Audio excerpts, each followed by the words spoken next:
حضرت عبداللہ بن عتیق کہتے ہیں میری پنڈلی ٹوٹ گئی تھی، تو نہ تو اس دور میں پلستر ہوتا تھا، نہ آپریشن ہوتا تھا، اور نہ ہی چڑھانے والا بابا ملتا تھا، یہ کام تو تھے نہیں۔ تو جن لوگوں کی ٹوٹ جاتی تھی ٹانگیں وہ بڑی مشکل میں آ جاتے تھے، ٹانگیں چھوٹی ہو جاتی تھی، ہڈی غلط جگہ پہ جڑ جاتی تھی، یہ کئی لوگوں کے ساتھ مشکلات آتی تھی، لیکن فرماتے ہیں میں اس طبیب کے پاس گیا جو کائنات کے طبیب ہیں۔ یہ روایت آپ کو بخاری مسلم میں ملے گی۔ حضرت عبداللہ ابن عتیق کہتے ہیں جا کے حضور کے سامنے میں نے اپنی ٹانگ کو رکھا، نبی پاک نے اس پہ دست کرم پھیرا، میرے رب نے شفا عطا کر دی۔ حضرت اسید ابن حدیر رضی اللہ تعالیٰ عنہ فرماتے ہیں ساری عورتیں مجھے کالا کہتی تھی، میرا رنگ کالا تھا، بھولے آدمی تھے سیدھے سادے، جا کے دروازہ رسول پہ کہنے لگے حضور عورتیں کالا کالا کہتی، محلے کے بچے تنگ کرتے ہیں، کرم نوازی کریں۔ میرے رسول پاک نے دست مبارک فضا میں بلند کیا، فرماتے ہیں جہاں عادتاً بال اگتے ہیں وہاں سے حضور نے چہرے پہ ہاتھ پھیرنا شروع کیا اور میری داڑھی مبارک تک ہاتھ پھیرا، پھر جو بھی کہتا تھا سبحان اللہ ہی کہتا تھا۔ ظلمت کو ان کے نور نے کافور کر دیا، جس پر پڑی نظر اسے بھی نور ہی کر دیا۔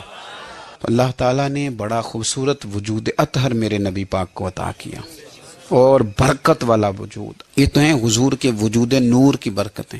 آج کس چیز کی برکت ہوگی؟ آج ہمارے گھروں میں ذکر رسول کی برکت ہوگی۔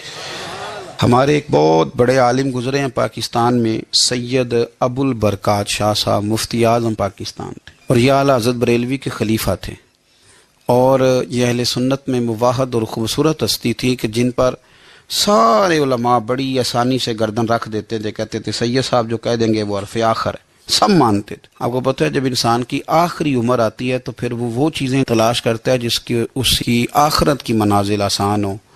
تو سید صاحب آخری عمر مبارک میں ایک کتاب ہے شاہ عبد الاقصی محدث دہلوی کی مدارج النبوہ، جس میں حضور کے معجزات لکھیں، نبی پاک کی شانیں لکھیں۔